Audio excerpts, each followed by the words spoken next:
Токойдун төрүндө бир чоң карагай кулап, жерде жатат. Кезинде бул дарак башкалардан бийик, көк тиреп турган. Канча жыл бою шамалга чыдады. Бороон чапкын болгон кышты, күркүрөгөн күздү, жаркыраган жазды, жайды көрдү. Бирок бүгүн ал кулады. Эмне болду? Жарасы сыртында эмес. Тышынан карасаң туруктуу, салабаттуу эле. Бирок ичинен чириптир. Тамыры чириптир. Тамыры жок дарак шамалга туруштук бере албайт. Тамыры жок адам сынып калат. Туурабы? Көп адамдар дал ошол сыяктуу сырты бүтүн, ичи бош.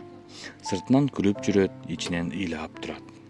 Сыртынан ийгиликке жеткен, ичинен сынып калган. Кээде адамдар да кулайт. Бирок адам менен дарактын айырмасы бар. Карагай куласа кайра өспөйт. Адам болсо куласа кайра туруп, кайра жашай алат.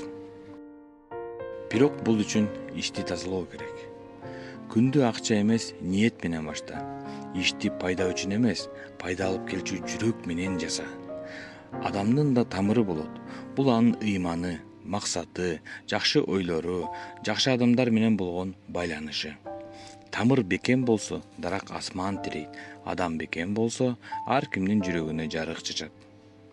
Мына ушул карагай бизге эскертүү. Кулап калбаш үчүн ичибизди бекемдейли. Таза ойлор менен жашайлы. Жашоо шамалынан эмес, ичибиздеги боштуктан сак бололу.